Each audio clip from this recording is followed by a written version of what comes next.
기도하시고 예배 시작하도록 하겠습니다. 구원의 여정을 갈 때에 그 과정을 설명하는 것이기도 합니다. 그래서 성도의 신앙생활이 하나님을 향한 찬송과 영광으로 가득 차게 되시고 예배에 그러한 찬송과 영광이 흘러넘쳐야 하는 것입니다. 아무 자격 없는 우리를 하나님이 그렇게 태클 속에서 부르셔서 내 아들아 내 백성아 라고 부르시는 것이 하나님 나라입니다. 그렇게 불림을 받은 자들이 하나님을 찬송하고 하나님은 도대체 어떻게 너희들이 없음에서 이렇게 있음의 존재로 아니 하나님과 방불한 것을 누리는 자로 있게 되었는지를 말씀하십니다. 그것을 설교라고 하고 거기에 대해서 우리는 아 그렇군요 하나님 하고 기도를 하는 것입니다. 그리고 그 현실이 너무 감격스러워 또다시 찬송을 하고 그러니 하나님 이제는 하나님 이외에 다른 것을 신삼아 살지 않겠습니다. 역사 속 모든 것을 복종시키고 굴복시켜 하나님 앞으로 끌고 오겠습니다 라고 하여 여러분은 세상 사람들이 신으로 여기는 돈을 하나님 앞에 헌금으로 내놓는 것입니다. 나는 이 돈에 굴복되어 살지 않습니다라는 고백입니다. 그때 하나님은 그래 바로 그게 복이란다 하고 베네딕션 축도를 통하여 복을 선포하시는 것이 예배입니다. 여러분은 여기에 감동을 받으러 오시는 것이 아니라 하나님을 알고 하나님을 찬송하기 위해 오시는 것입니다. 내가 이 역사를 어떻게 하면 가치 있게 살아낼 것인가 그것을 배우는 것이 예배가 아니라 하나님이 나에게 행하신 일이 무엇인가를 배우고 감격하는 것입니다. 감정이라는 것은 일관성이 없는 것이기에 참일 수가 없습니다. 참이 아닌 것은 항상 거짓을 결과로 낳게 되어 있습니다. 여러분의 감정에 이리저리 끌려다니면 안 됩니다. 여러분의 감정이 조금 풍성해지고 격해졌다고 해서 은혜 받은 거라 착각하시면 안 됩니다. 우리의 감정은 언제든지 거짓을 결과로 낳습니다. 진리는 항상이라는 일관성을 내포해야 진리입니다. 들쭉날쭉 이랬다 저랬다 하는 것은 절대 진리가 아닙니다. 진리가 아닌 것은 모두 거짓이고 거짓은 거짓을 결과로 나올 수밖에 없습니다. 진리는 오직 하나, 하나님은 창조주이시고 우리는 피조물이라는 그 사실밖에 없습니다. 그리고 하나님에 의해 우리는 창조되어야 하는 것이고 그래야 우리는 존재가 된다는 그것만이 진리입니다. 그 속에서 여러분이 찬송할 수 없다면 여러분은 아직 귀가 열리지 않은 것입니다. 그러한 하나님을 찬송하는 예배가 되게 해달라고 잠시 묵도하시기 바랍니다.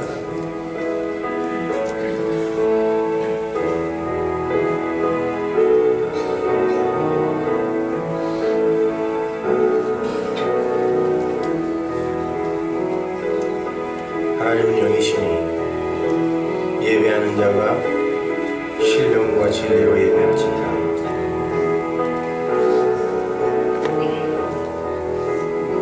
하나님 감사합니다. 그렇게 티끌이었던 자리에서 우리를 불러 감히 하나님 계시는 지성소로 우리를 끌어당기셨습니다. 하나님 그리고 우리가 이렇게 그 하나님을 창조주이신 그분을 아버지라 부릅니다. 아버지 하나님, 이 부름의 현실이 얼마나 복된 것이고 엄청난 것인지를 깨닫는 그리고 그 복음으로 말미암아 행복해지는 예배되게 하여 주옵소서. 예수님의 이름으로 기도합니다.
주신 하나님 아버지 감사합니다. 저희의 남노하고 고단한 삶의 자리에서도 늘 곁에서 지켜주시고 이곳까지 인도하여 주셔서 온 마음으로 찬양과 경배와 예배를 드리게 하시니 감사를 드립니다.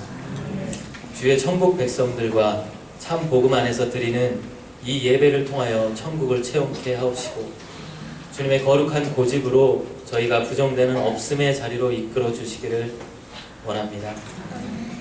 하지만 이 자리를 떠나 세상의 나로 돌아가면 저희는 여전히 주님을 십자가에 못 박는 죄인일 뿐임을 고백합니다. 복음을 알아갈수록 저희의 죄가 더욱 선명히 드러나 참으로 많이 아프고 당황스럽습니다. 그렇게 감히 부었기는 그러한 저희를 당신의 완전한 사랑으로 덮어주시고 품어주시기를 바라옵니다. 또한 죄가 폭로될 때마다 부끄러움과 자존심에 도망케 마시고 돌에 맞아 죽을 수밖에 없었던 그 가늠한 여인처럼 그저 면목 없이 주님 앞에 엎드려지게 하옵소서. 날개 꺾인 닭이 되어 독수리 등에 얹혀지는 은혜를 베풀어 주옵소서. 주님, 이렇게 부족한 모습으로 우리 서문화 교회는 오직 은혜, 오직 말씀, 오직 예수만을 외치며 나아가려 합니다.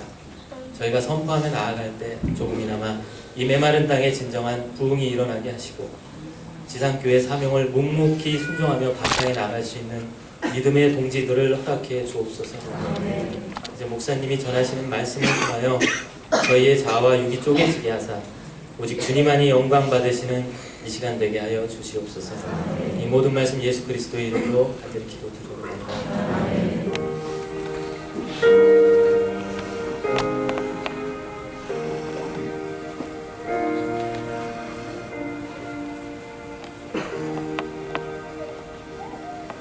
사도신경으로 시작을 합니다.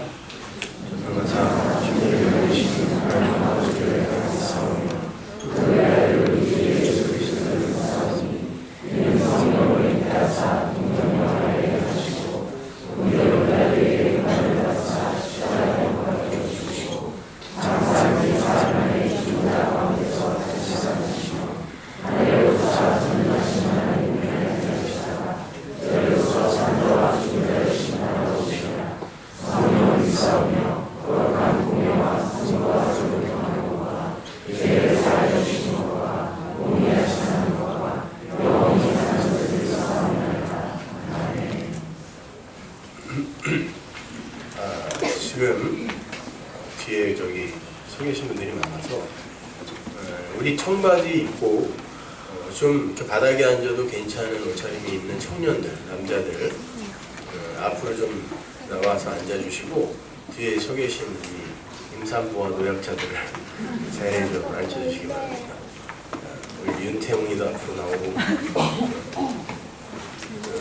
청년들 앞으로 나와서 앞에서 앉아도 괜찮은 분들 여기서 강사의 이 침이 튀기는 자리가 계속 제일 은혜가 많이 떨어져서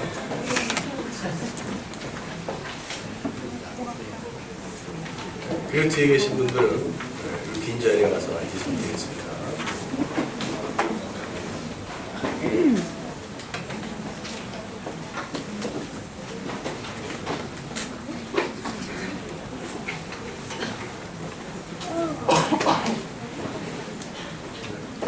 감사합니다. 조금 불편하시더라도 다음 주에는 의자를 더 마련해드릴 테니까.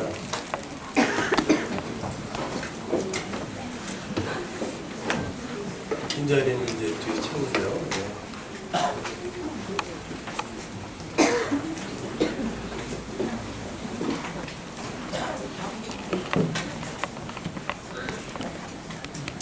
그리고 이참에 옆에 계신 분들하고 인사도 좀 하십시오. 서로 너무 몰라가지고 주차장에서 만나서 혹시 싸움 많이 얼굴 다 이렇게 보시고 이거랑 이거 이렇게 하는 거예요.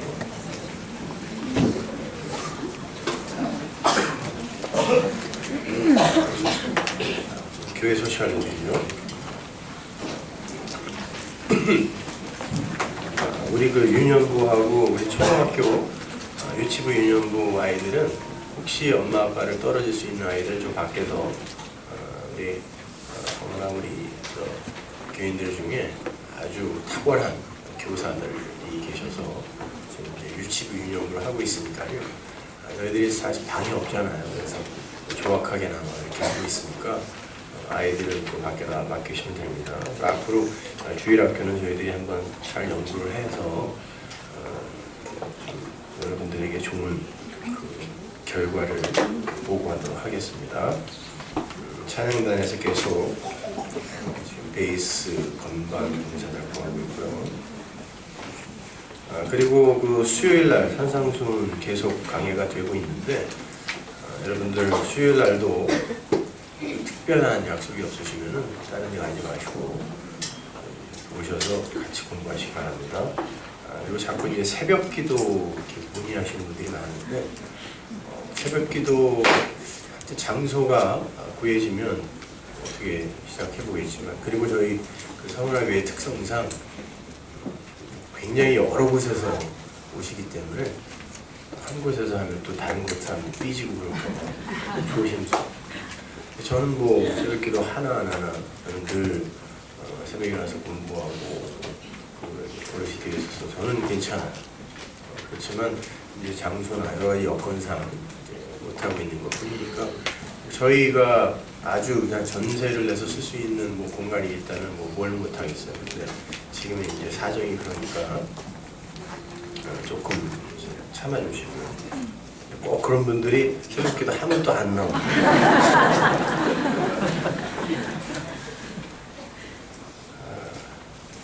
다른 뭐 특별한 광고는 없습니다. 그냥 주고 참조하시고요. 자, 오늘 말씀을 나누겠습니다.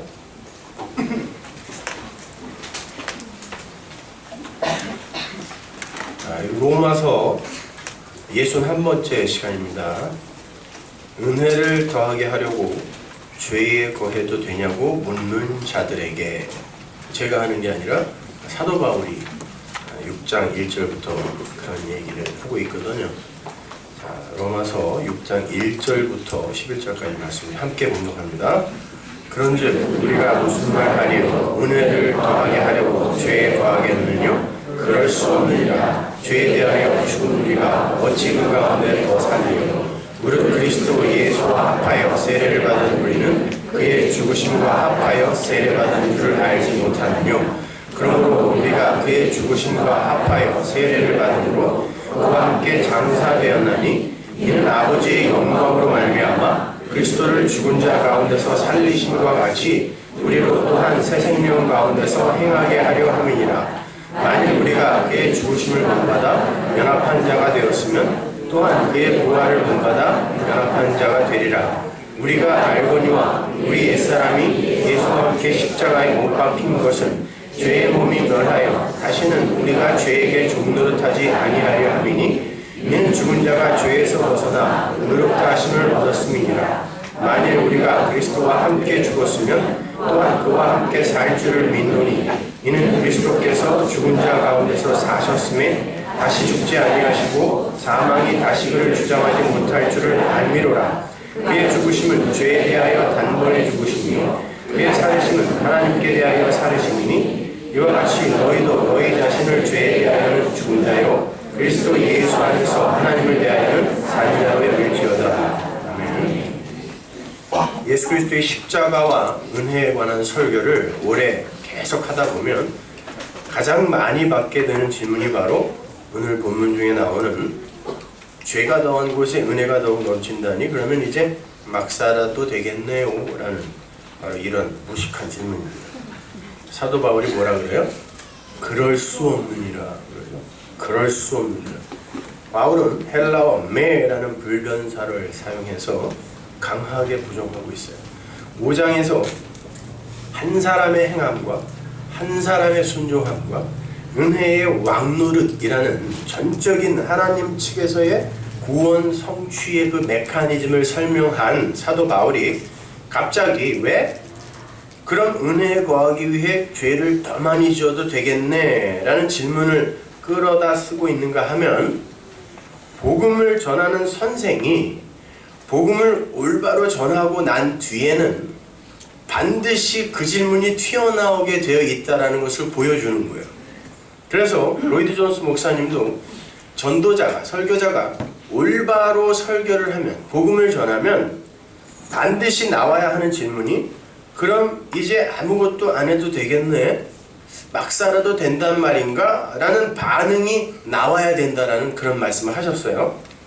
만일 그러한 반응을 끌어내지 못한 설교는 복음을 제대로 설명해내지 못한 설교라고 단호하게 말씀하셨어요.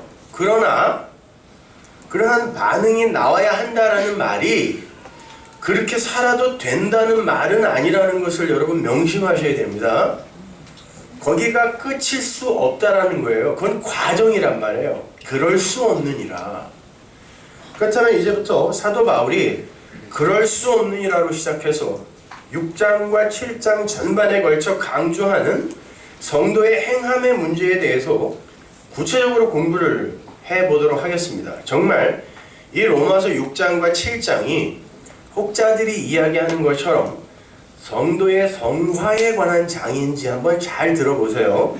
먼저 힌트를 조금 드리자면, 만일 이 로마서 6장과 7장이 기존의 주석서들이나 강해서들, 그리고 대다수의 개혁주의 신학자들이 주장하는 것처럼 성도의 성화에 대한 강조라고 한다면, 로마서 1장부터 5장까지의 문맥이 갑자기 엉키게 되는 거거든요. 지금까지의 로마서의 내러티브는 예수 그리스도의 의, 하나님의 선물인 그 의에 의해서만 구원이 우리에게 주어진다라는 그 은혜의 복음을 집중하여 설명하고 있었단 말이에요. 그런데 갑자기 거기에 보태서 너희들이 할 일도 남아있다라는 식의 이야기가 붙어버리면 지금까지 사도 바울이 이야기한 내용이 멀겋게 희석이 되게 되어 있단 말입니다.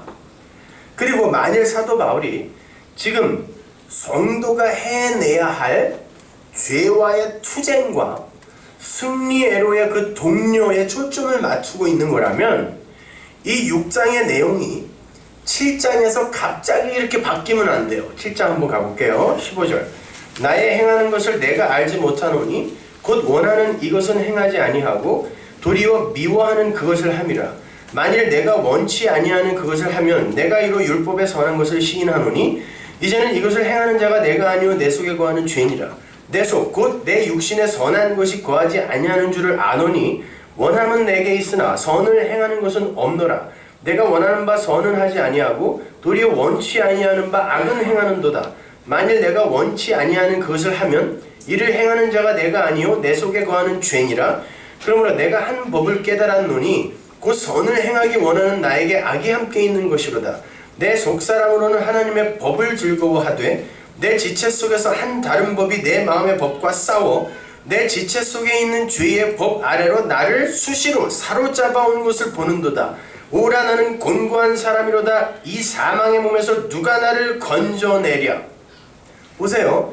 6장과 7장의 내용이 성도의 행함의 문제를 강력하게 독려하는 거라면 7장에서의 이 문맥은 그래서 나도 열심히 싸워서 죄를 안 짓는 사람이 되었어. 그러니까 너희들도 열심히 해서 꼭 이겨야 돼. 이렇게 가야 되는데 6장에서 그 내러티브가 이렇게 끝난다니까요. 심지어 바울은 자기 자신의 그 존재를, 정체성 인식을 사망의 몸이라 그래요. 사망의 몸이 뭐라 그랬어요? 살인자가 죽인 시체를 그 살인자와 꼭꼭 묶는 게 고대 시대의 벌이라 그랬죠. 그래서 얘가 살인한 사람하고 같이 썩는 거예요. 시체가 요 붙어있는 더러운 시체를 사망의 몸이라 그래요. 사도 바울은 자기의 몸을 바로 그렇게 인식하고 있다니까요. 죄와 싸워서 나는 이렇게 거룩해졌다가 아니라 나는 사망의 몸이다, 이런 자인식을 하고 있단 말입니다. 그렇다면 오늘 본문에 그럴 수 없느니라 라는 것은 성도의 죄짓기에 대한 강한 부정의 말 정도가 아니라 더 웅숭 깊은 내용을 함의하는 어구라는 걸 어렵지 않게 알 수 있죠. 이러한 힌트를 먼저 잘 숙지하시고 사도 바울이 로마서 6장과 7장에 담아내고 있는 그럴 수 없느니라의 그 내용이 어떤 내용인지 한 절 한 절 한번 살펴보도록 하겠습니다. 다시 본문 1절로 갑니다. 그런즉 우리가 무슨 말 하리요? 은혜를 더하게 하려고 죄에 거하겠느냐? 그럴 수 없느니라. 죄에 대하여 죽은 우리가 어찌 그 가운데 더 살리요? 무릇 그리스도 예수와 합하여 세례를 받은 우리는 그의 죽으심과 합하여 세례받은 줄을 알지 못하느뇨? 그러므로 우리가 그의 죽으심과 합하여 세례를 받음으로 그와 함께 장사되었나니 이는 아버지의 영광으로 말미암아 그리스도를 죽은 자 가운데서 살리심과 같이 우리로 또한 새 생명 가운데서 행하게 하려 함이니라. 언뜻 보면, 표피적으로 보면 니네 죄지음은 절대 안 돼 라고 강력하게 독려하는 내용처럼 보이잖아요. 이런 것을 곡해해서 구원파의 어떤 이 무리들은 자기들은 죽어도 죄 안 짓는다고 자신있게 이야기하는 사람들이 있어요. LA에 있는 그 구원파 목사 한 사람도 제가 직접 만나서 얘기했는데 자기는 한 번도 죄를 지어본 적이 없대요. 나 헤수스 그럴 뻔했어요. 예수님인 줄 알고. 어떻게 죄를 한 번도 안 졌다는 말을 자신있게 사람이 하는지. 자기는 안 졌대요, 죄를. 죄가 뭔지도 모르는 사람이 그 사람. 보시는 것처럼 5장까지 해서 하나님의 은혜와 하나님이 준비하신 예수 그리스도의 의에 관해 침이 마르도록 설명한 사도 바울이 6장 1절에서 지금까지 너희가 내 말을 잘 듣고 이해했다면 너희는 반드시 그러면 은혜를 더하게 하기 위해서 죄를 계속 지어도 되는 건가? 라는 질문을 하게 될 것이라고 지금 바울이 스스로 질문자가 되어서 수사학적 질문을 던지고 있는 거예요. 어떤 정보 획득을 목적으로 대답을 목적으로 하여 던지는 질문이 아닌 어떤 내용을 강화하고 확증하기 위해 던지는 질문을 수사학적 질문이라고 그러잖아요. 그러니까 사도 바울은 지금 5장까지 해서 자기가 설명한 내용을 지금 강화하기 위해 이 질문을 던지고 있는 거지 몰라서 뭘 묻는 게 아니란 말이에요. 그럴 수 없느니라. 그럴 수 없느니라 라고 단호하게 부정을 한 사도 바울이 그 뒤에 어떤 이야기를 붙여요? 죄에 대해 죽은 자들이 어떻게 죄에 거하겠느냐 그러죠. 바울은 그 질문과 대답 속에 너희들 정말 죄가 뭔지 알기는 아니? 라는 질문과 함께 은혜의 왕노릇하에 있는 자들은 이미 죄책에서 자유한 자들이다를 함께 설명하고 있는 거예요. 자연인들에게 있어서 죄의 개념은 선악과 따먹은 아담의 관점에서 판단된 그 행위에 국한되죠. 행위화되어 나온 어떤 것, 거기에 국한되어 죄를 정의한단 말이에요. 자연인들은 인간 보편이 합의하고 정의한 도덕과 윤리와 양심에 근거한 선과 악의 구별에 의해 죄와 선이 판단돼요. 자연인들 사이에서는. 그러나 성경이 말하는 죄는 그러한 행위나 사유에만 국한되어 있지 않아요. 그게 죄가 아니라는 건 아니에요. 성경이 말하는 죄는 존재의 근본을 가리키는 거예요. 하나님의 의해 만들어지고 하나님의 은혜로 채워진 존재, 그리고 거기에서 나오는 모든 사유와 행위를 선이라고 하고 하나님의 은혜를 떠난 독자적 존재의 상태를 악이라고 해요. 물론 그런 존재는 있을 수가 없지만 선과 악을 설명하기 위해, 의를 불의를 설명하기 위해 하나님이 그렇게 상정해 놓고 우리에게 설명을 하는 거예요. 마귀, 마귀의 세력, 마귀의 세간, 이런 것들을 하나님이 설정하시는 거란 말이에요. 이 세상 그 어떤 피조물도 하나님의 그 생명력, 창조의 능력 그 밖에서 존재가 될 수 있는 게 없단 말입니다. 근데 그걸 악이라고 하고 그렇게 추구해 나가는 그 경향성마저도 악이고 죄라고 하는 거예요. 그래서 하마르티아라고 하는 거예요. 방향을, 관역을 벗어나는 거기 때문에. 그러니까 그럼 이제 막 살아도 되겠네 라고 질문을 하는 자들은 죄가 뭔지 선이 무엇인지에 대한 기본적 이해도 없는 얼치기들입니다. 아담 안에서 태어난 모든 인간들이 다 그러한 선악 체계 하에 있는 얼치기들이에요. 그런데 그 얼치기들 중에 귀가 열린 자들이 있으니 그들이 바로 성도들인 거예요. 그래서 그들에게 똑같은 질문을 하게 될 그들에게 설명을 해주시는 거란 말이에요. 그래서 바울은 6장과 7장에서 바로 그러한 죄가 무엇이며 은혜가 무엇이며 구원이 무엇인지에 대해서 조금 다른 각도에서 더욱더 강화하여 설명을 하고 있는 거란 말이에요. 잘 생각해 보십시오. 그럼 이제 막 살아도 되겠네 라는 질문 속에는 자신의 그 행함이 대단한 가치가 있음이 이미 전제로 들어가 있는 거죠. 자신의 행함에 의해 어떤 결과가 도출될 것이라는 확고한 신념이 그 속에 들어있잖아요. 그걸 인과율이라고 한단 말이에요. 그게 세상의 법칙이에요. 항상 원인이 있어야 그 원인에 의해 결과가 오는 것. 근데 구원이라는 건 뭐예요? 우리 측에서의 원인이 없는데 구원이라는 결과가 주어진 것이기 때문에 세상 사람들은 그걸 이해 못하고 자존심 상해서 받아들이려 하지도 않는 거란 말입니다. 구원은, 하나님 나라는 인과율에 의해 움직이는 게 아니에요. 물론 원인이 있죠. 근데 원인 제공은 하나님이 하시는 거란 말입니다. 자, 그렇게 자신의 행함에 의해 어떠한 결과가 도출될 것이다라는 그 신념, 그건 아담 안에서 태어난 모든 인간들의 생내적, 내적 체계인 선악 체계인 거예요. 그게 내재되어 있단 말이에요, 이미.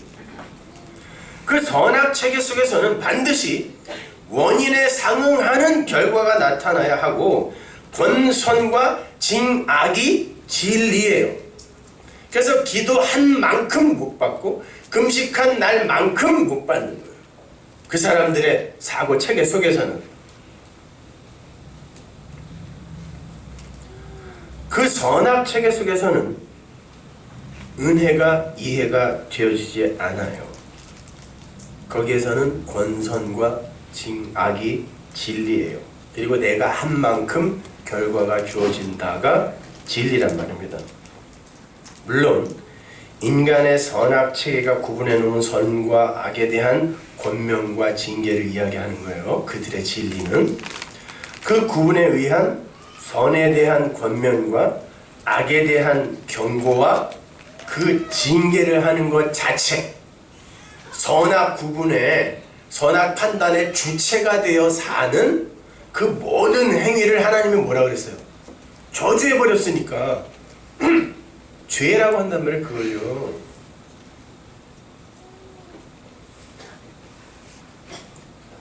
선악을 아는 일에 주체가 되는 건 하나님에 의해 저주받을 일이란 말이에요. 근데 인간들은 그걸 반드시 하고 싶어요. 그래서 그렇게 율법 지킴에 열심이었던 바리새인들을 마귀의 자손이라고 말씀하셨던 거예요. 너희 아비는 마귀다.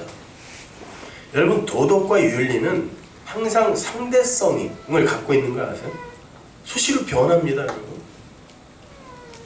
아프리카의 어떤 부족은요, 손님이 찾아오면 자기 아내를 손님이 갈 때까지 내줘야 돼요. 그게 선이에요. 진리라는 건 어디에서든지 보편적으로 적용돼야 되는 거죠. 근데 어디서는 이게 악이고 어디서는 선인 거. 어느 나라에서는 뚱뚱한 게 이쁜 거고 어느 나라에서는 마른 게 이쁜 거. 진리 아니란 말이에요, 이거는요. 옛날 중세의 미인도 같은 거 보세요. 요즘 오면은 욕먹어요, 그거요. 근데 그땐 미인이었다니까. 보세요. 인간들이 정의한 아름다움, 선, 착함 이런 건 시대에 따라 변한다니까요. 그건 진리가 아닌 거예요. 근데 그것에 의해 사람들을 선하다, 악하다, 가치 있다, 가치 없다 판단하는 것, 이게 선악 체계고 선악 구조란 말입니다. 그거 아니에요. 성경은 선한 존재와 악한 존재를 그들의 행위로 구분하지 않고 영역으로 구분을 해요. 그 존재가 어떤 영역에 속해 있으면 누가 그를 장악하고 있는가로 그 존재를 구분하고 나누어요. 그래서 하나님의 백성, 하나님 손에 장악된 하나님의 백성이 가나안 땅에 들어가서 어린 아기까지 도륙해서 난자하여 죽여도 그게 선이었던 거예요. 오히려 그거 안 하면 하나님이 죽여버렸다니까요. 그래서 성경은 항상 두 나라를 대조해가며 설명을 하는데, 그 한쪽이 마귀의 나라이면 다른 한쪽이 아들의 나라인 거예요. 그런데 성도라는 사람들은 이 역사 속에서 흑암의 나라에 먼저 속해 있다가 아들의 나라로 옮겨지는 과정을 겪게 됨으로 말미암아, 그러니까 그게 없음의 자리에서 티끌에서 있음의 자리로 가게 되는 창조의 메커니즘을 설명하기 위해 흑암의 나라로 먼저 오는 거예요. 제가 수요일날 설명해 드렸죠. 왜 우리가 가늠한 자로 먼저 오게 되는지. 그렇게 됨으로 말미암아 구원이 뭔지, 영생이 뭔지, 은혜가 뭔지, 죄가 뭔지, 의가 뭔지를 배우게 되는 거란 말이에요. 그 과정 전체를 양육이라 그래요. 그래서 요한계시록에 보면 여자가 철장을 가진 아들을 낳고 1260일 동안 양육받는다고 그러죠. 1260은 한때, 두때, 반때, 3달 반, 뭐예요? 역사예요. 인생. 우리의 이 역사와 인생은 바로 그런 양육의 과정일 뿐이란 말입니다. 그걸 배워가는 거란 말이에요. 그렇게 하나님이 창조해 주시고, 아, 우리의 처음 자리는 없음, 티끌이었구나, 이렇게 알아가는 거. 그래서 그 하나님의 은혜, 그 능력 뒤로 자꾸 이렇게 숨어 들어가게 되는 걸 성화라고 해요. 그걸요. 그게 진짜 sanctification이란 말입니다. 그렇게 완전히 십자가 뒤로 이제 숨어서 자가지다 못해 거기에 이렇게 함몰되어 버리는 상태를 유니언 크라이스트, 연합이라고 합니다.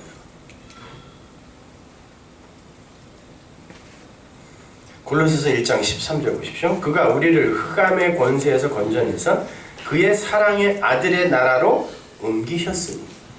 여러분 고린도전서 15장에 보면 예수님이 아들이 아버지께 나라를 바치는 장면이 나오죠. 그럼 뭔 얘기예요 도대체가? 아들이 또 하나님께 아버지께 나라를 바쳐요. 그러면 그 아들은 뭐냐고. 하나님 나라는 아들에 의해서만 완성되고, 그 나라라는 건 아들과 관련이 없으면 하나님이 나라 취급 안 한다는 의미예요. 그래서 아들이 나라를 바치는 거예요. 내가 나라 못 바친단 말이에요. 근데 보세요. 옮기셨다. 이 메테스테스는 메디스타미의 직설법 과거 시제예요. 여러분은 이미 옮겨졌어요. 아들의 나라로 옮겨졌단 말이에요. 그 아들의 나라로 옮겨진 자들을 성도라고 하고, 그들의 상태를 거룩이라고 그래요. 그래서 바울이 그러는 거예요. 예수님이 우리의 의와 거룩이, 구원이 되셨다 그러지, 너희들이 거룩을 성취해가라고 하지 않아요. 예수님이 거룩이란 말이에요. 근데 그 일은 아버지께서 홀로 하신 일이에요. 우리가 애써서 그 나라에 들어간 게 아니라 아버지 하나님께서 옮기셨다 그러잖아요.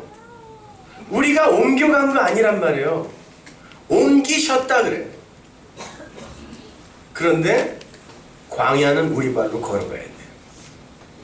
하나님이 옮기시는데 이게 여러분의 인생이란 말이에요.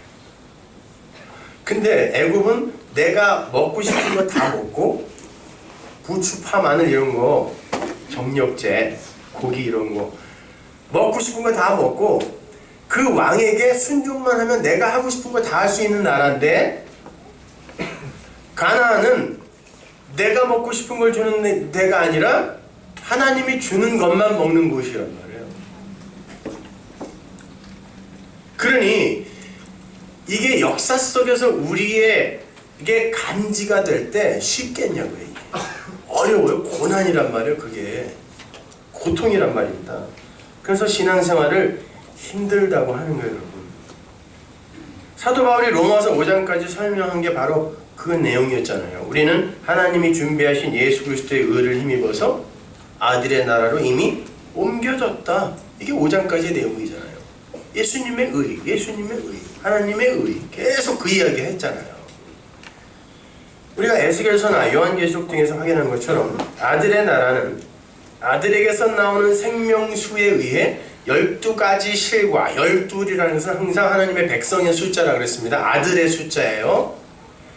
그 실과가 아들들이 영원히 죽지 않는 예수 그리스도가 주는 생명에 의해서, 그래서 요한복음에서도 그 안에만 생명이 있다 그러잖아요. 그 생명에 의해서 사는 자들, 그들이 사는 곳을 하나님 나라라고 한단 말이에요. 아들의 나라라고 한단 말이에요. 그러니까 영원한 생명만 있는 곳이기 때문에 영생이고, 거기에는 사망이 없는 거죠. 그럼 사망이 없다라는 건 무슨 뜻이에요? 사망은 죄의 삭시니까 죄가 없는 거예요. 그럼 여러분이 아들의 나라로 옮겨졌다면서요. 그러면 여러분은 사망과 죄와 관계가 있다 없다? 있기 없기? 없다. 그 이야기 하는 거야. 사도 바울이. 야, 구원 받았다며 너희는 또 무슨 행위를 근거로 하여, 또 어떻게 너희 행위에 가치를 부여하여 죄를 지어도 되냐 말아도 되냐 있다고 얘기를 하느냐라고 물어주는 거 대신,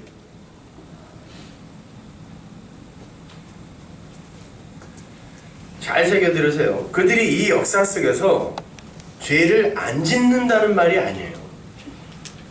하나님이 그들의 죄를 아들의 피로 가려서 안 본다는 얘기예요.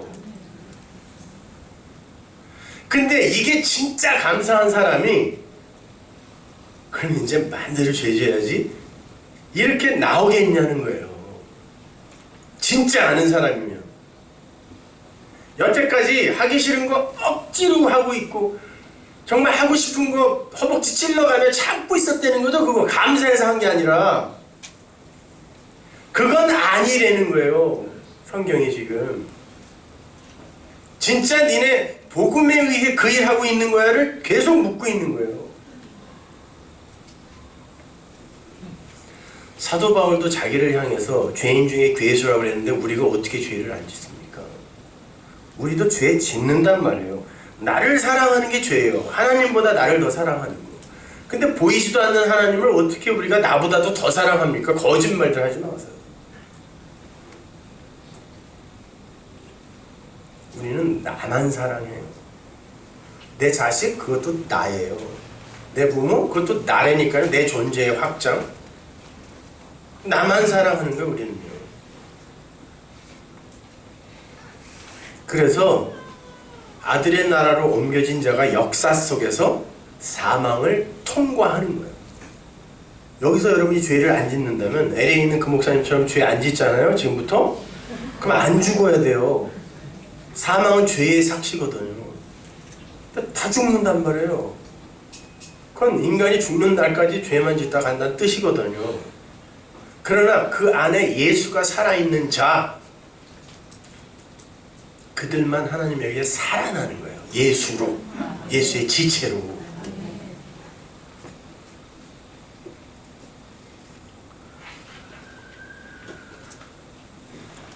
다시 말해서 사도는 지금 너희가 어떻게 죄를 더 짓겠다는 말을 할 수 있냐라고 야단을 치는 게 아니라, 이미 아들의 나라로 옮겨진 자들이 어떻게 죄와 관계가 있겠느냐라고 구원의 현실을 설명하는 거예요. 너희는 지금 죄라는 것을 고작 인간들의 선악 체계가 구분해 놓은 착한 일에 반대되는 그러한 것으로만 이해를 하고 있다라는 거예요. 죄라는 건 행위화되어서 표면으로 나타난 것 정도가 아니라는 거예요. 그러니까 이걸 해도 돼요? 말아야 돼요? 해야 해요? 안 해야 돼요? 이런 걸 물어보고 있다는 얘기예요. 지금 죄는 생명과 관계가 된 거고, 너희들이 열심과 노력을 보태어 해결해낼 수 있는 종류의 것이 아니라는 거예요. 너희에게서 나오는 그 어떤 도덕적인 삶, 윤리적인 삶, 양심적인 삶, 선한 삶도 죄를 해결해낼 수 없다는 거예요. 그만큼 죄는 무서운 거란 말입니다. 죽음이라니까요. 없음이라니까 그 자체가 거기에서 내가 내 안에서 나오는 어떤 능력과 지혜와 힘을 갖고 업적을 갖고 내가 존재가 되어보겠다라고 하는 그걸 죄와 의 이런 걸로 지금 설명하고 있는 거예요. 하나님이 창조주의다 이걸 죄라는 어떤 도구를 사용하여 지금 설명하는 거란 말입니다. 죄는 생명과 관계된 단어라니까요. 몇 가지 하고 안 하고가 그 문제가 아니란 말이에요. 제가 수요일날 말씀드렸잖아요. 아니 어떤 처녀 데려다가 강간하고 280토막으로 죽인 그놈이나 나나 똑같이 살인한 자란 말이에요. 하나님은 둘을 똑같은 악한 존재로 취급하신다니까요. 예수가 없으면.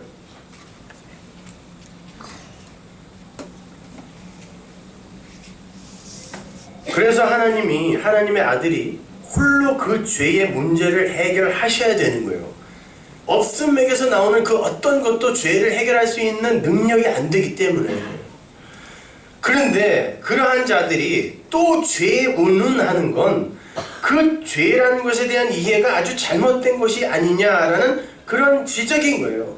아들 안에서 구원에 이른 성도는 이제 죄와는 아무 상관이 없는 자들이 된 거다라고 선언하는 거죠. 그래서 죽음과 세례의 이야기로 그 내용을 전개해 나가는 거예요. 다시 본문 2절로 갑니다.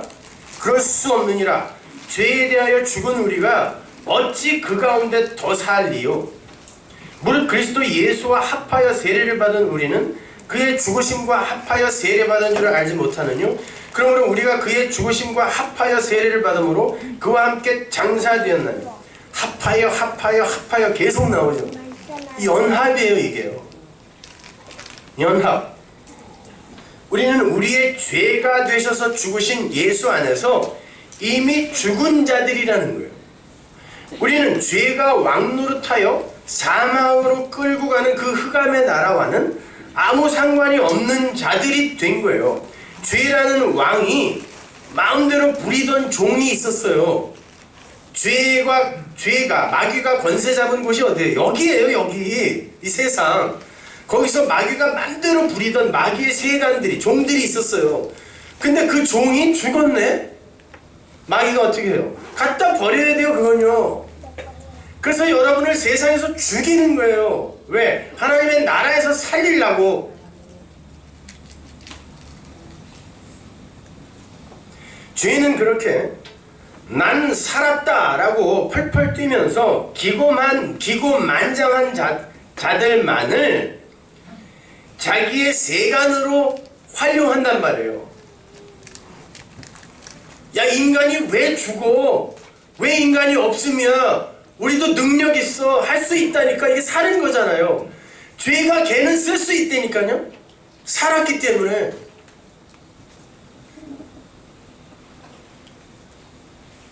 왜 요한계시록에서 두 증인이 바벨론 성 길가에서 죽는 줄 아시겠죠? 바벨론에서 죽어요. 성도는. 그렇게 죄가 내다버린 시체를 은혜가 덮어서 살려내는 게 구원이란 말이에요. 그래서 은혜가 더 큰 거란 말이에요. 그 은혜를 설명하기 위해 죽음이라는 걸 동원하시는 거예요. 잠시.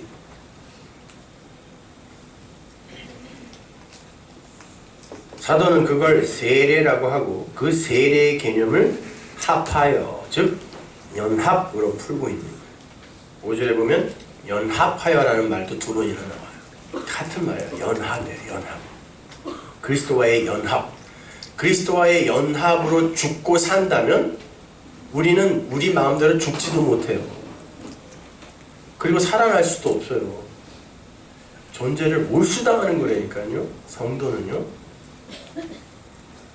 우리는 그렇게 예수 안에서 죄와 아무 상관없는 자로 죽어버렸어요. 죽은 정도가 아니라 예수와 연합하여 장사됐어요. 장사라는 건 매장을 하거나 화장을 하거나 수장을 하거나 완전히 죽여버리는 걸 장사라고 해요. 세례라는 말 자체가 물에 장사 지내다예요. 그래서 물에다가 푹 담궈버리는 거예요. 죽여버리는 거예요. 여러분. 왜 머리 위에다 뿌리는 줄 아세요? 네 머리 위까지 물이 잠겼다라는 세크라멘트. 예식이란 말이에요. 하나의 모형이란 말이에요. 본문에 나오는 장사라는 말은 완전한 죽음을 이야기하는 거예요. 완전히 죽은 놈들이 무슨 죄를 짓고 안 짓고 이런 말을 어떻게 하냐. 죽었다며. 그래서 사도신경에서도 장사된 지 사흘만이라고 장사라는 이야기가 나오는 거고, 소열이 문답, 대열이 문답에도 장사에 대한 이야기가 길게 설명이 되어지고 있는 거예요. 장사되는 거예요, 우리는요. 근데 예수님이 어디에 장사되시죠? 이사야서 53장 9절을 보세요. 그는 강포를 행치 아니하였고 그 입에 괴사가 없었으나 그 무덤이 악인과 함께 되었으며, 무덤이 그 묘실이 부자와 함께 되었도다. 부자의 무덤에 부자와 함께 장사되신다 그러죠. 연합이에요. 함께. 보시다시피 이사야는 그 부자를 악인이라고도 부릅니다. 성경에서 부자에 대한 이야기가 많이 나오는데, 부자는 천국에 들어간다 못 들어간다, 들어가기가 낙타가 바늘구멍에 들어가는 것보다 힘들다라는 건 못 들어간다는 뜻이에요. 여기서 부자는 돈이 많은 사람을 이야기하는 거 아니에요. 돈이 많다라고 했을 때 얼마가 있어야 많은 거예요. 인간들은 나 돈 많어 라고 이렇게 만족할 만한 그 많음을 이야기할 수 있는 존재가 아니에요. 그의 욕심이 끝이 없기 때문에요. 그걸 부자라고 하지 않아요. 부자는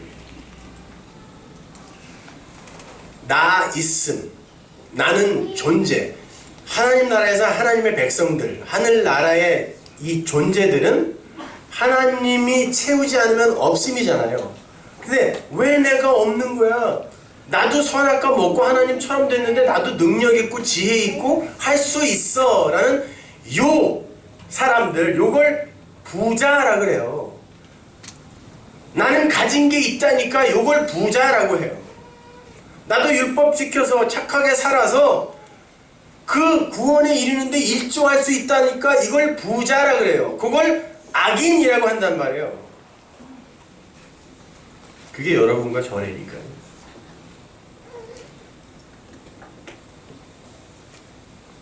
그럼 그 낙타가, 부자인 낙타가 바늘구멍에 들어갈 수 있는 길은 전혀 없는 건가요? 있습니다. 낙타가 다이어트 합니다. 영적 다이어트. 그게 뭔지 아세요? 자기 부인 십자가라는 거예요. 그렇게 부인되어지고 하나님이 이 세상의 양식을 안 줘버리는 거예요. 그러니까 삐쩍 말르다가 결국 먼지가 되어 바늘구멍으로 쑥 들어가는 걸 구원이라 그래요. 그걸 신앙생활이라 그래요. 쉽겠어요? 열흘 금식만 해도 내 주변에 있는 사람들 다 스트레스 받아요. 그러면 하질 말지.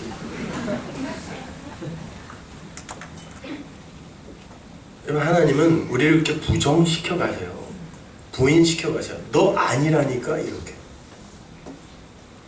그러니까 예배당에 두각을 나타내고 잘난 인간들이 점점 많아지는 교회는 잘못 가는 교회예요. 점점 감춰지고 숨겨지는 이들이 많이 나와요. 할 말이 없어져야 돼요.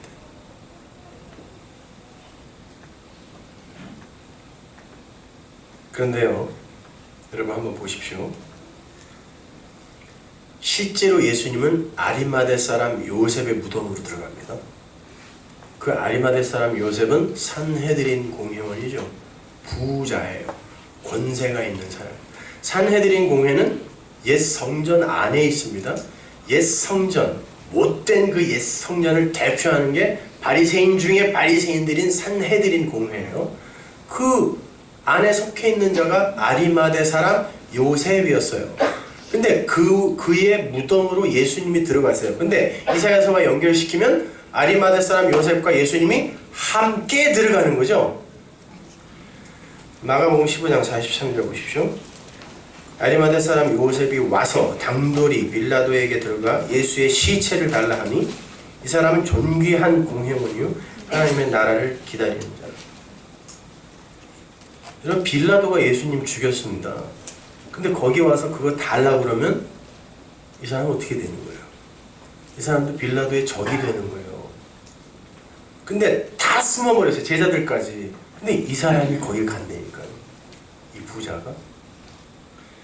마태복음 27장 59절 보세요. 요셉이 시체를 가져다가 정한 세마포로 싸서 바위 속에 판 자기 새 무덤에 넣어두고. 자기 새 무덤이죠. 자기가 묻힐 새 무덤을 미리 준비할 정도로 부자였어요. 이 사람. 큰 돌을 굴려 무덤문에 놓고 가니 이게 장사 지내는 거예요. 내장한 거예요. 이제 거기 막달라 마리아와 다른 마리아가 무덤을 향하여 앉았다.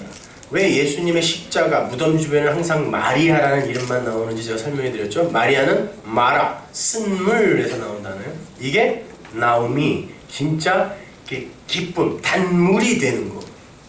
거기에 근데 뭐가 던져져요? 나뭇가지, 십자가가 던져지는. 그러므로 말미암아 마리아가 하나님의 신부가 되는 거예요. 쓴물들이 단물이 되는 거. 그래서 마리아만 그렇게 있는 거예요. 여기도 보세요. 막달라 마리아, 7 귀신 들렸던 여자. 또 다른 마리아, 잉태치 못하던 여자. 이거 다 마귀의 모형이에요, 여러분. 7 귀신 들렸다는 것은 귀신이 7마리가 들어갔었다는 게 아니라 완전수, 완전한 마귀라는 뜻이에요. 그런데 그 무덤에 예수가 들어가셔서 아리마대 사람 요셉과 함께 장사 지내지는 건데 사흘 만에 예수님이 살아나셨네요. 그러면 함께 살아나야 되죠. 오늘 본문의 이야기가 그 이야기예요. 함께 죽고 합하여 살아났다라는 말이 그 말이란 말이에요. 그러면 아리마대 사람 요셉은 무덤을 준비했어요. 나는 죽을 거다를 이미 알고 있는 거죠. 근데 그의 무덤은 죽은 자를 가두는 곳이니까 무덤에서 산자가 되어 나왔네요.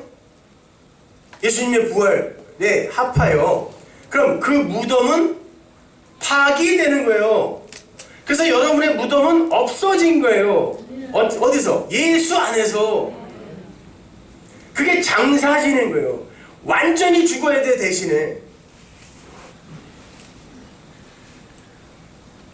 그래서 이렇게 이제 거의 죽은 것처럼 흐물흐물한데 때린데 또 때리고 계속 그러는 거야. 하나님. 장사 지내버리려고. 완전히 죽이려고. 그래서 왜 복음을 아는 이들을 변태라고 하냐면 그 사실을 알기 때문에 그걸 넉넉히 이긴다니까요. 아니 넉넉히 이기는 건 좀 그렇고 살아있다니까요. 그래도 다른 사람 같은 목매달아 확 죽을 것 같은데 살아있어요. 그걸 넉넉히 이긴다라고 하는 거예요. 그렇게 예수 안에서 죽고 예수 안에서 산 자들은 역사 속에서도 죽어요. 산헤드린 공회원이었던 아리마대 사람 요셉이 예수를 장사 지내드리고 산헤드린 공회에 다시 들어갈 수 있었을까요? 그가 유대인들의 그 유대교에서 출교 안 당하고 버틸 수 있었을까요? 그 소경의 부모, 자기 자식인데도 불구하고 난 몰라요 그랬잖아요. 출교 당할까봐. 자식인데도. 그건 무서운 거예요. 아예 그 사람의 생존권을 박탈하는 거거든요. 근데 가더라는 것입니다. 아리마대 사람 요셉은 예수와 함께 장사 지냄으로 말미암아 역사 속에서 죽는 거예요. 다른 세계 사람이 되어버리는 거예요. 다른 나라, 아들의 나라 사람이 되어버리는 거예요. 그렇게 내가 악인이고 내가 부자입니다. 그래서 난 예수와 함께 죽어야 합니다. 라고 이 역사 속에서 없음의 자리로 죽는 자만 산다. 이 이야기를 하는 거예요. 연합의 이야기는. 여러분 그 마리아들이 나중에 그 무덤 안에 들어가서 뭘 봐요? 천사들을 보죠. 우리의 이 역사 속 무덤이 바로 천국의 통로라는 걸 보여주는 거예요. 그래서 거기에서 천국이 펼쳐지고 있는 거예요.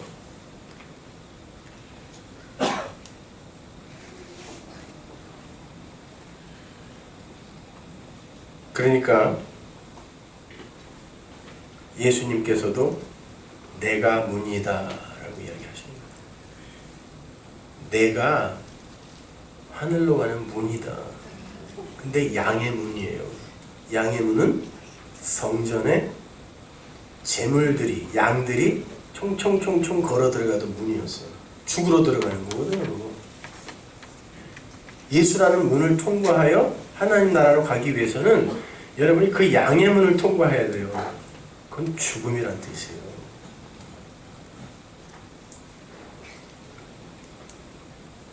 그러니까 여러분의 이 역사 속 삶은 무덤으로의 행진이어야 맞는 거예요. 그 무덤을 거쳐야 천국문이 열리는 거예요. 십자가에 달리신 예수만이 천국 문입니다. 잊지 마세요. 그렇게 죄의 몸이 예수와 연합되어 십자가에서 죽고 장사되어야 생명이 부어지는 게 창조의 메커니즘이에요. 창조는 없음의 상태에서만 빛을 발할 수 있는 거예요. 그래야 창조예요. 그렇다고 해서 은혜의 왕노릇 안에 들어가 있는 후자의 사람들이 정말 막 살게 된다는 그런 뜻은 아닙니다. 예를 하나 들어볼게요. 어떤 사형수가 자신의 죄로 인해서 사형 집행 날짜를 기다리고 있었어요. 그 사형수의 죄는 하루도 안 빠지고 매일같이 사람을 죽인 죄였어요. 당연히 사형이죠. 죽어야 돼요. 그거는요. 자기도 알아요. 자기가 얼마나 흉악한 인간인지.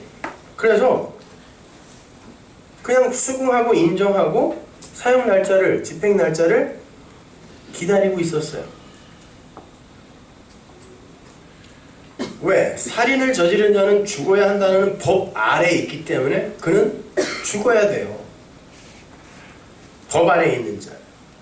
근데 요한일서 3장을 보면 형제를 사랑하지 않는 자는 살인한 자다 그래요. 그 3절에서 미워하는 이라고 번역된 그 단어도 조금 사랑하는 이에요. 그러니까 형제를 완전히 온전한 사랑으로 사랑하지 않는 모든 자가 다 살인이래요. 성경이. 여러분은 매일매일 살인하세요. 하루라도 건너뛰는 날 있어요 혹시? 매일 살인하죠? 그럼 여러분도 사형수 맞아요.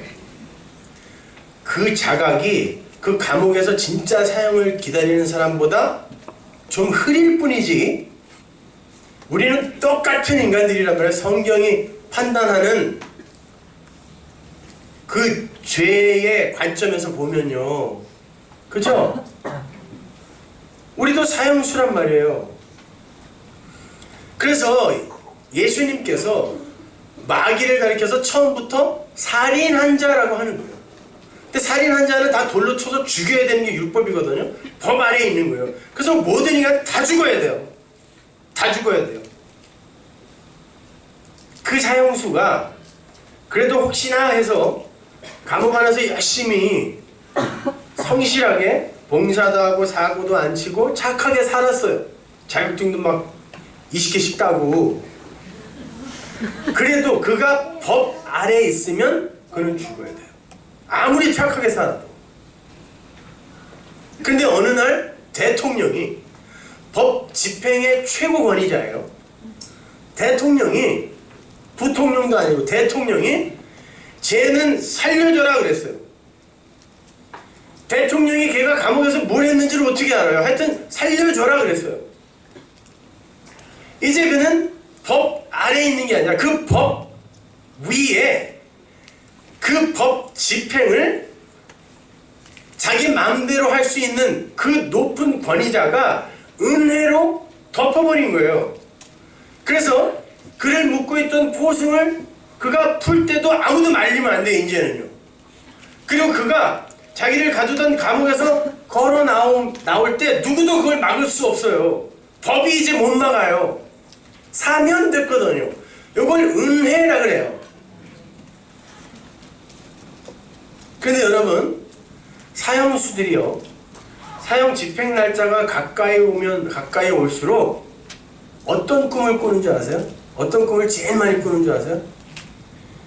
내가 저지른 그 죄, 그걸로 말미암아 내가 사형 선고를 받은 그 죄, 그 죄 짓기 바로 이전으로만 제발 한 번만이라도 돌아갈 수 있으면 요 꿈을 제일 많이 꾼다. 그만큼 사망이 무서운 거예요, 여러분. 오죽하면 731 부대에서 엄마들의 모성을 실험하기 위해 뜨거운 방에다가 갓난 아기를 낳은 엄마와 갓난 아기를 같이 넣고 불을 뗐더니 100% 엄마들이 죽음 앞에서는 그 아기를 밟고 올라갔대잖아요. 사망은, 죽음은 그렇게 무시무시한 거예요. 알지도 못하면서 괜히 에이 죽음은 끝이, 그런 말 하지 마세요. 확 죽어버릴까 이런 말 하지 마세요. 큰일 나는 거예요. 그런데 그 사람이 이제 그 감옥에서 나왔어요. 그렇게 아주 처절하게, 야 내가 그 죄 짓기 바로 이전으로만 돌아갈 수 있으면, 밤마다 악몽을 꾸면서 깨보면 또 현실은 나는 사형수야. 그걸 그렇게 처절하게 진짜 인지한 사람이 나가면서 아 이제 또 그 죄 져야지 이러고 나가겠습니까? 왜 사람들이 함부로 그럼 이제 막 살아도 되나 이렇게 물어보냐면, 그 죄가 얼마나 무서운 것인지 한 번도 고민을 안 해봤기 때문에. 그 왼수들은요, 그걸 모르니까 이제 그러면 죄 막 져도 되겠네 있다고 소리 한다니까요. 그걸로 인해 그게 얼마나 무시무시한 것이면 나를 파괴하는 것인지, 그러니까 나는 그 전으로만 돌려주면 이제 다시는 그런 실수 안 해야지라고 그렇게 다짐했던 그 사람에게 은혜의 복음이 떨어지면, 아 하나님 감사합니다, 이게 어떻게 꿈이 현실로 이루어졌나요? 찬송을 먼저 하게 되지, 이제 그럼 막 살아도 되나? 이게 무슨 막말이냐고요 도대체가. 제가 은혜와 십자가를 알라 그랬지 언제 막 살라 그랬습니까?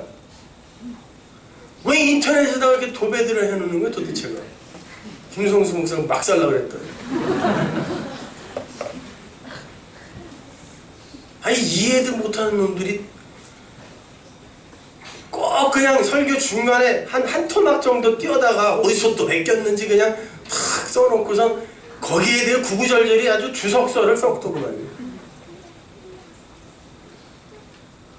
아니 은혜를 아는 이들이 진짜 그 은혜가 얼마나 감사한 것이고, 자기가 얼마나 추악한 죄인이며, 그리고 그렇게 자기를 추악하게 만든 그 죄의 실체가 뭔지를 진짜 고민해보고 안 사람들이라면 어떻게 그런 말을 하냐고요. 그래서 제가 계속해서 그 죄에 대해서 막 폭로하고 설명한 거 또 하고 계속 하는 거예요. 진짜 아느냐 이거.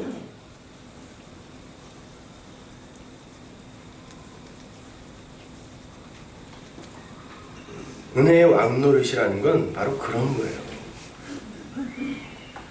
그렇게 해서 성도에게서 하나님의 백성다움을 향한 그 지향성까지 끌어내는 거. 다시는 그리로 가지 말아야지 이렇게. 그게 은혜의 왕노릇이란 말이에요. 뭐 어떤 사람들처럼 성도는 구원받았어도 죽을 때까지 죄인이니까 죄만 짓다 가니까 헌금도 하지 말고 봉사도 하지 말고 예배도 가지 말고 차라리 뭐 라디오를 들어라 있다고 소리하는 사람들은 그건 십자가 자체를 모독하는 거예요. 그건요.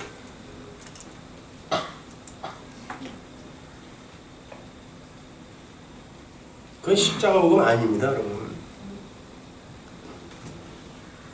그런데 성도는요, 여전히 역사 속에서 아담의 몸을 입고 있는지라 그 은혜 또한 법으로 인식을 하게 돼요. 그것은 어쩔 수 없는 생내적, 내적 체계로 이미 그의 삶 속에서 공고해져 있기 때문에 그래요. 그 선악 체계라는 게. 그래서 은혜가 자신을 구원해 줬으니까 그 은혜가 요구하는 어떤 것을 또 해야 된다라고 또다시 법으로 들어가요. 그건 기특한 게 아니에요.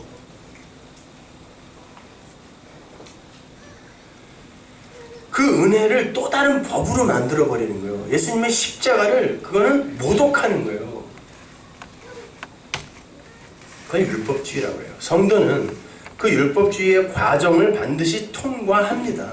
아무리 자유, 은혜 해도 저도 어느 날 갑자기 정말 이렇게 멍하니 있어도 되는 건가?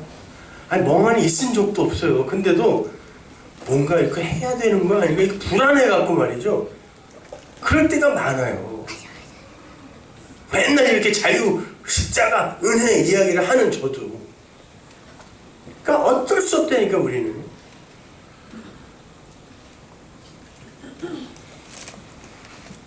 그 자리에 하나님은 계속해서 은혜를 부으세요. 하나님께서는 하늘 백성들에게 당신이 은혜를 쏟아붓지 않으시면 그들은 그렇게 불가능하고 무력한 자라는 것을 계속해서 경험케 해주는 동시에 믿음을 통하여, 말씀을 통하여 그 하나님의 언약의 현실을 동시에 이해시켜 가세요. 그리고는 결국 그들에게서 항복을 받아내는 거. 그게 은혜의 왕노릇이란 말이에요. 실제로 미국 조지아에서 1800년경에 그때 노예시장이 있었잖아요. 저도 뭐 필라델피아 그 집회 가갖고 실제로 노예시장을 가봤더니 참 처참하더구만요. 짐승 대접도 못 받았어요. 근데 어떤 부잣집, 농장을 하는 부잣집 주인이 아무짝에도 쓸모없는 노예, 험악한 노예 하나를 비싼 값을 주고 샀대요.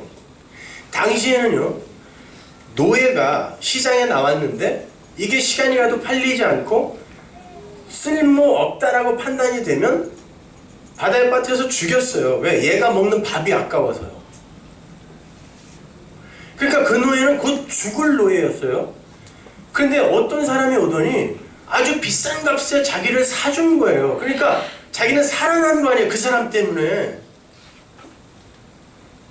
근데 살아났는데 곰방 요 사람이 그 감사함은 곰방 잊어버리고, 인간이 그렇다니까요. 나는 아프리카에서 추장의 아들이었는데 내가 저 사람 집에 가서 노예로 살아야 된다라는 그 생각이 엄습을 해오자 자기를 비싼 값에 사서 농장으로 데리고 가고 있는 그 주인의 마차 뒤에서 아글아글 쓰면서 욕을 바가지로 퍼붓대는 거예요. 나는 절대 네 말 안 들을 거야. 절대 네 말 안 들을 거야. 근데 그 주인이 농장에 가자마자 이 노예를 풀어줬어요. 자유롭게 가라. 뜨악했겠죠. 왜 나를 여기까지 데리고 가서 풀어준 거냐고. 그 주인이 그랬대요. 실화예요. 나는 너를 내 노예로 부리기 위해 사온 게 아니라 조금 있으면 네가 그렇게 노예 상인에 의해 바다에 빠뜨려져 죽을 걸 알고 있었기 때문에 너를 살려내려고 너를 산 거야. 그러니까 이제 그 노예 상인들이 없는 곳으로 여기까지 왔으니까 가, 네 마음대로 가. 그랬대요. 여러분, 당신은 흑인 노예들은 짐승 취급도 못 받았다 그랬죠? 이 사람은 거기서 자유롭게 나가봐야 다른 백인들에게 눈에 띄면 곧 사냥감이 되던지 아니면 또 노예로 끌려가는 거예요. 근데 쓸모없는 노예니까 죽였겠죠. 그때 이 노예가 택할 수 있는 유일한 방법이 뭐예요? 아니, 나 같은 걸 위해, 아무도 거들떠보지 않는 나 같은 걸 위해 자기의 그 비싼 소유를 털어서 나를 산 사랑의 주인이라면 여기에 붙어 있어야지. 여기서 떨어져 나가면 죽는 거예요. 여기에 붙어 있어야지. 죽을 때까지 그 주인을 섬겼다 그래요. 구원은 그런 거예요. 하나님이 무서워서 이거 안 해도 되겠네, 이제 이거는 무서워서 했다는 거 아니에요.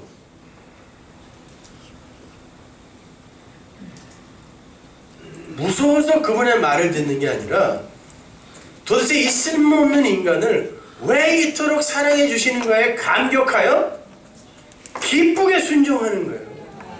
우리는 자발적으로 행복하게 어떤 힘든 일을 할 때 기쁘잖아요. 저희가 1년에 한 번씩 꼭 중국에 하얼빈에 선교를 갔는데 거기 가면은 정말 불편해요. 화장실도 뭐 문도 없고 뭐 홈을 그냥 쭉 파놓고 그냥 거기에 일렬로 앉아서 이렇게 말이 안 되는 거죠. 그리고 그게 쓸려 내려가는 것도 아니고 하루 종일 쌓여 있어 또 거기에. 앞 사람이 먹은 거 다 확인할 수 있어요. 뒤에 앉아가지고. 그러니까 화장실도 못 가. 잠자리도 불편해. 애들 이제 조선족 애들 기숙사에서 자니까. 근데도 너무너무 행복해져. 거기 있을 때. 그런 거예요.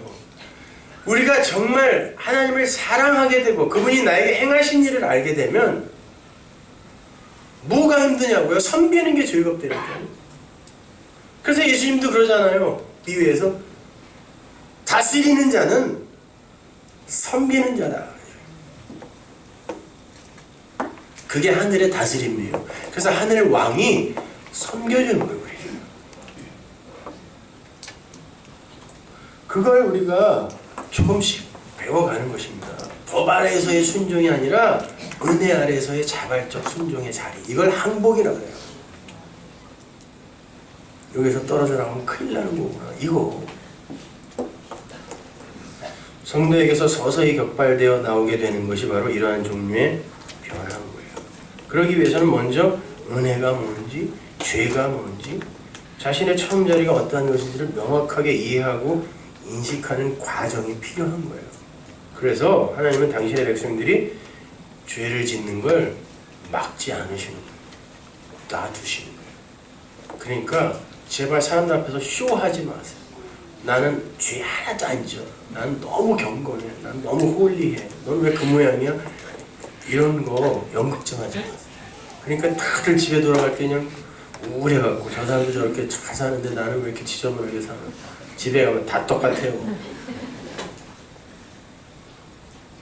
그 과정 속에서 예수를 아는 거예요. 은혜를 배우면 되는 거예요. 죄 져봐라. 그리고 그게 진짜 너희들을 기쁘게 해주는지, 그게 진짜 너희들에게 유익을 주는지 한번 해봐. 경험케 해주는 거예요. 그래서 성도도 실수하고 실패하고 이 과정을 겪는 거예요.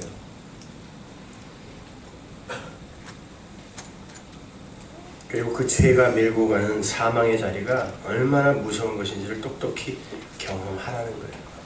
그래서 여러분의 삶 속에서도 그 두려움과 공포 같은 것들이 여전히 있는 거예요. 예수 믿자마자 그냥 죽는 날까지 너무너무 행복하고 너무너무 기쁘고 병원에 한번 가고 싶어요. 신경체계 어디가 하나 고장나.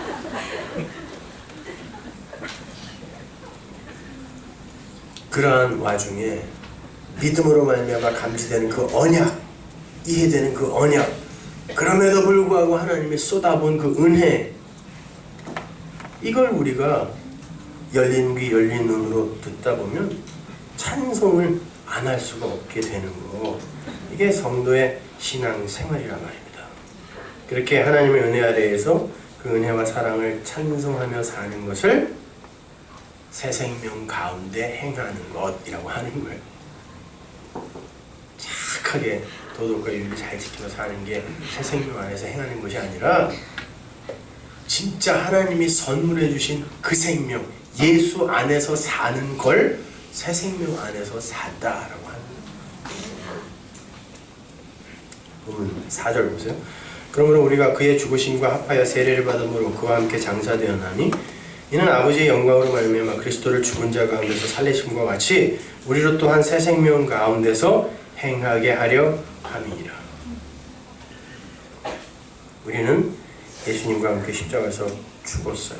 그래서 이제는 더 이상 죽음과 관계없는, 상관없는 영적 상태에 도달하게 됐단 말입니다. 죽음과 상관없는 자가 되었다는 건 그 사망의 근거가 되는 죄와 무관한 자가 되었다는 말이에요.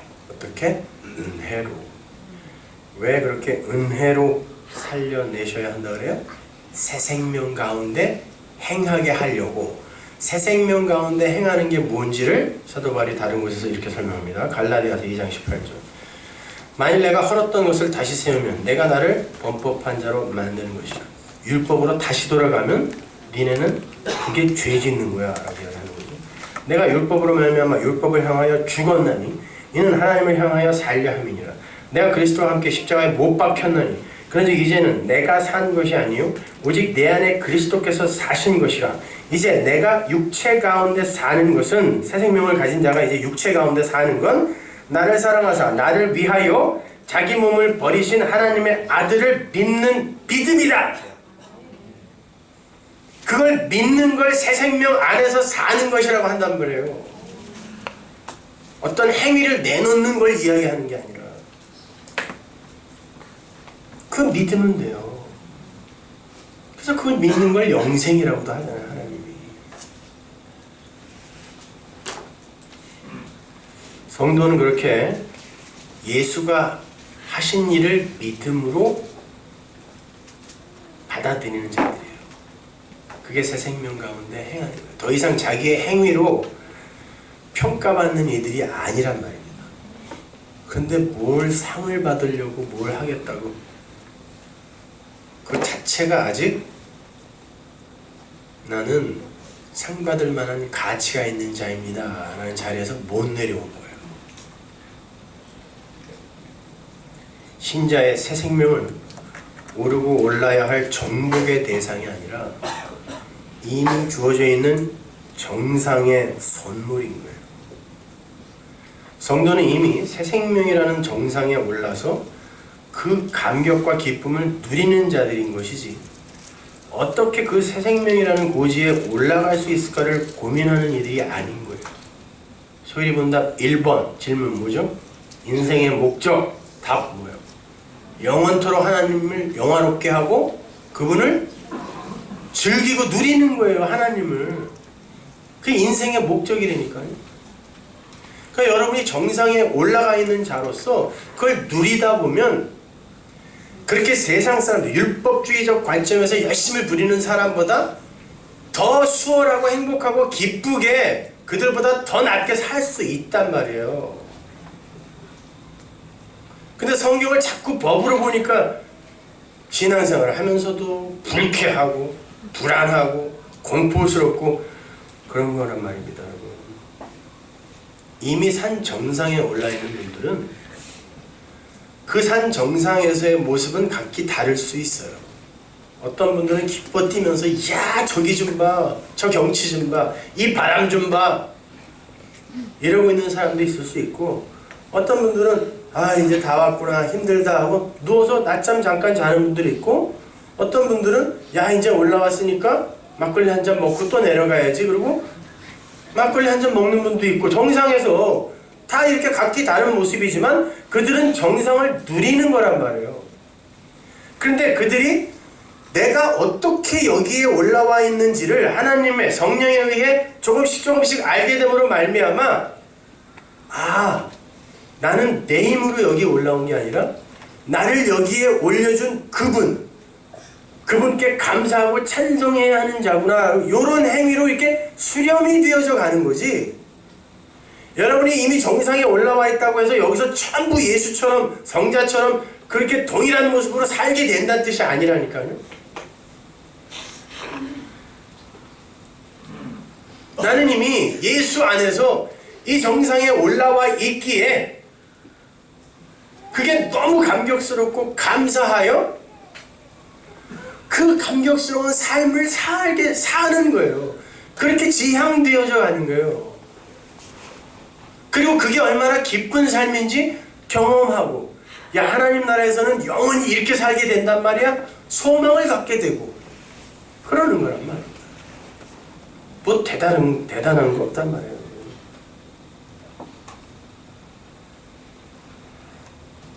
은혜의 복음을 들은 후에 야, 저 사람은 그럼 지금 우리 보고 아무것도 하지 말라는 말인가? 이런 반응을 보인다는 것 자체가 구원이라는 걸 정상으로 힘을 내어 기어 올라가는 거라고 착각하고 있는 사람들인 거예요. 그게.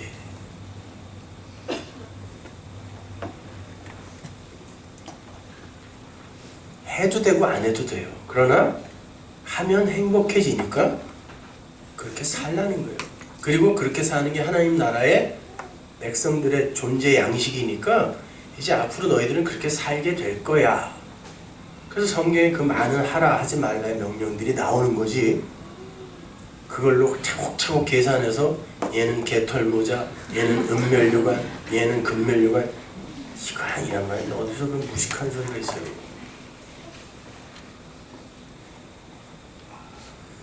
구원은 예수 안에서 사는 거예요.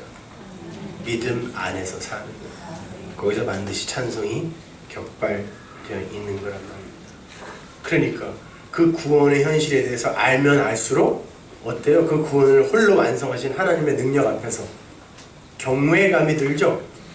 그래서 그걸 두렵고 떨림으로 너희 구원을 이루라 라고 하는 거예요. 이루라는 건 누리라는 말이지. 하나님이 한 90% 해놨으니까 10%는 니들이 해라 이 말이 아니에요. 구원의 그 현실을 알면 알수록 두려워요. 우리는요. 떨린다니까요. 그 능력이 너무 엄청나서 불가능한 거잖아요. 성도는 그걸 알아요.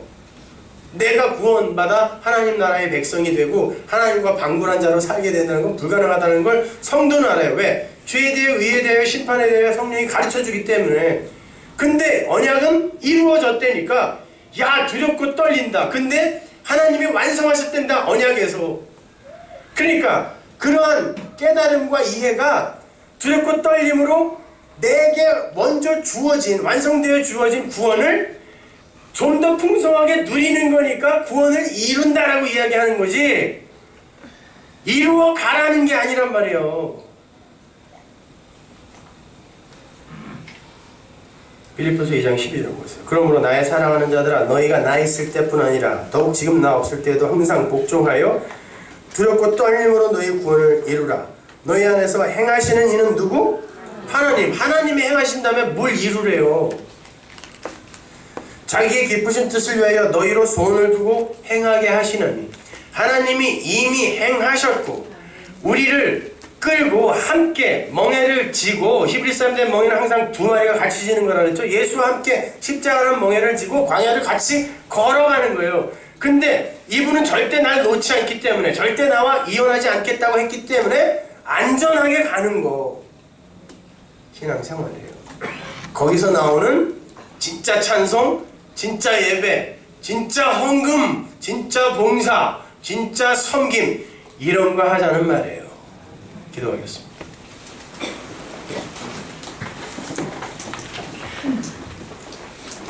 하나님 은혜를 감사합니다. 아버지 하나님 이렇게 우리는 이미 하나님으로부터 엄청난 선물을 받은 자들입니다. 하나님 그 은혜를 이미 온전한 은혜를 받은 이들이 도대체 하나님 앞에서 어떠한 두려움과 죄책감과 공포스러움으로 살고 있는 것입니까? 아버지 하나님 그 아버지 안에서 자유함을 누리게 해주시고 행복하게 해 주옵소서. 예수님의 이름으로 기도합니다.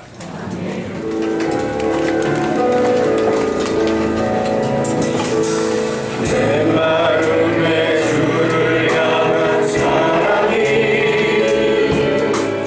나의 말에 주가 주신 진리로 나의 눈에 주의 눈물 채워주소서.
은혜가 되기를 간절히 바라면서 찬양합니다. 내 입술에 찬양의 향기가 두 손에는 주를 닮은 섬김이 나의 삶의 주의 은정 남게 하소서. 아멘. 하나님의 사랑이 영원히 함께하리. 십자가의 길을 걷는 자에게 중교자의 삶을 사는 이에게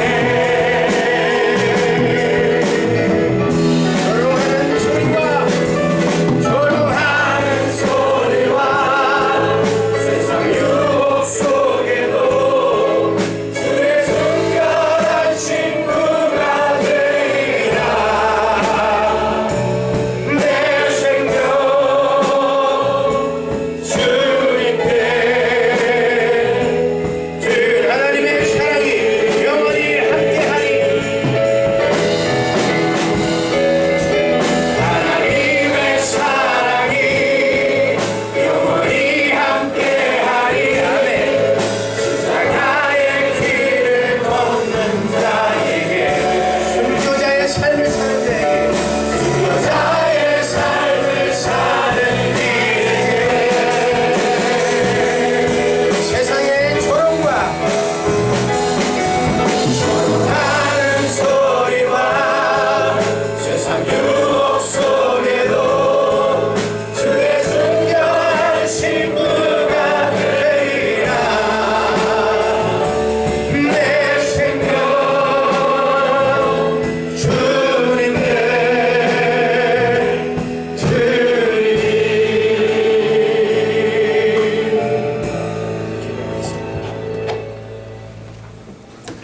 하나님 은혜를 감사를 드립니다.